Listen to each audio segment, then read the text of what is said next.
Négus aurait été déposé.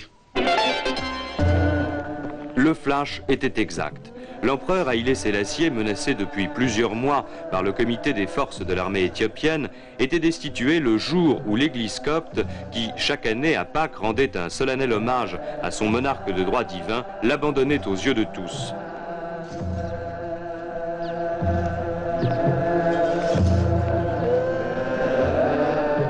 Aujourd'hui, la vie du vieux lion de Juda appartient à l'histoire. L'Éthiopie. Bien des gens l'ont découvert le jour où les troupes de Mussolini déferlèrent sur ce pays indépendant depuis 10 siècles.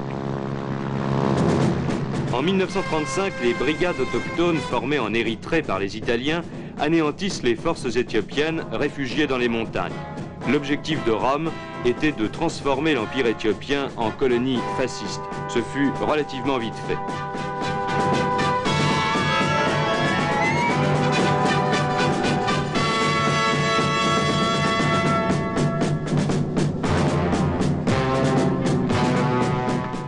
À Genève, devant la SDN, Haïlé Sélassié tentait une ultime démarche au milieu d'un indescriptible brouhaha provoqué par les troupes de choc du Duce. La phrase du Négus « Aujourd'hui c'est nous, demain ce sera vous » devait se révéler exacte 4 ans plus tard. La SDN eut sans doute mauvaise conscience, mais refusa d'intervenir. En mai 1936, le maréchal Graziani entrait dans Addis Abeba, abandonné par l'empereur. L'occupation devait durer 5 ans. Rome entreprenait aussitôt le développement d'un pays vivant à l'heure du Moyen-Âge. Quels que soient les drames provoqués par cette occupation, l'Éthiopie, qui ignorait jusqu'à l'usage de la roue, parut sortir du marasme.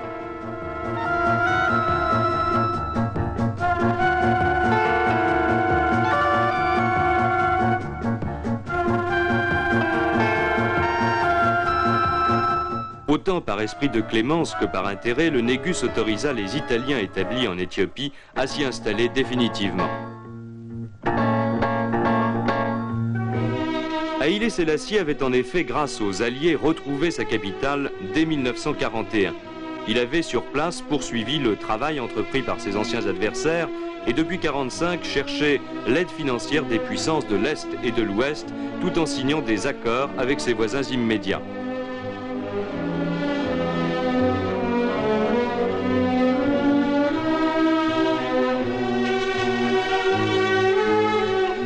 Ces voyages à l'étranger purent faire croire qu'Addis Abeba se situait au centre de gravité de la politique africaine. En réalité, l'autorité d'Haïlé Sélassié se trouvait déjà contestée à l'intérieur même du pays. En 1960, durant son séjour en Amérique latine, la garde impériale fomentait un coup d'État pour s'opposer à la stagnation du régime. Mais en moins d'une semaine, les rebelles étaient arrêtés et leurs cadavres pendus devant l'église Saint-Georges.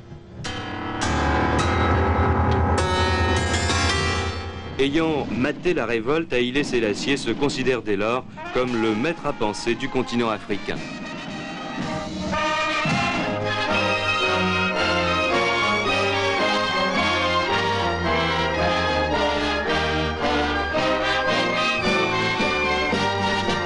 En 1963, à la conférence d'Addis Abeba, il préside au triomphe du panafricanisme et à la naissance de l'Organisation de l'Unité africaine. Pour le monde entier, c'est le printemps éthiopien. Il semble que la nation puisse enfin sortir de sa léthargie.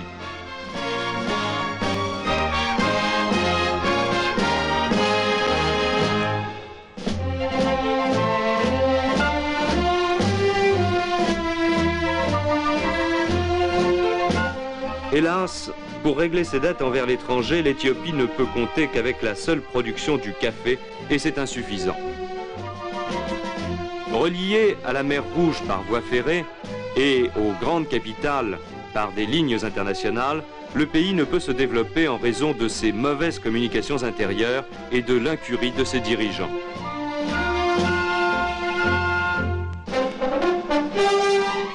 Ignorant toutes les revendications, le Négus, archimilliardaire et tout-puissant, vit comme si de rien n'était, nommant ses gouverneurs et distribuant les charges selon son bon plaisir. Il évoquait même auprès de ses invités privés et de ses hôtes officiels l'aspect positif de son pays.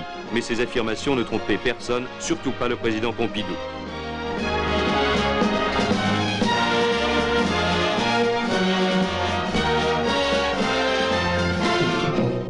réalité, 20 millions d'habitants menaient une vie archaïque face aux nécessités des temps modernes.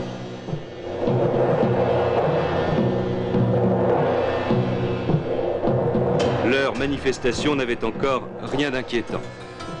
Quant aux prébendiers du régime, ils n'hésitaient pas à afficher leur appétit de fortune sans désirer le moindre changement.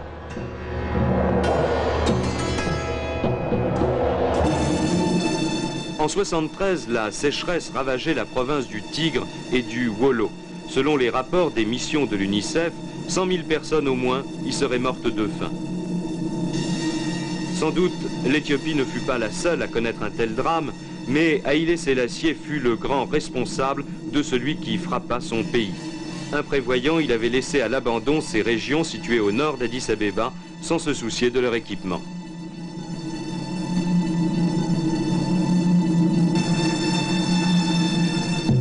La crise s'affirma en février dernier quand les populations prirent conscience de leur état, l'un des plus sombres de l'Afrique.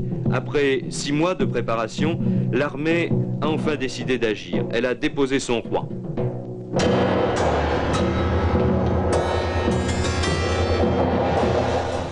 L'opération s'est faite sans révolution car chacun s'attendait à la fin d'un homme affaibli par l'âge et qui avait toujours spéculé sur la vie de son peuple pour accroître sa propre fortune.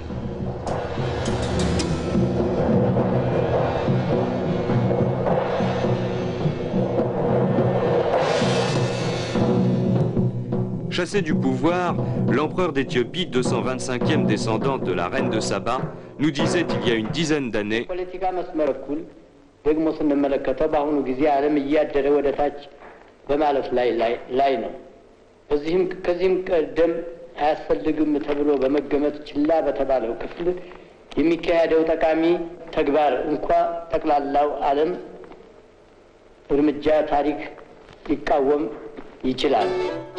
c'était allé un peu loin, même pour le roi des rois.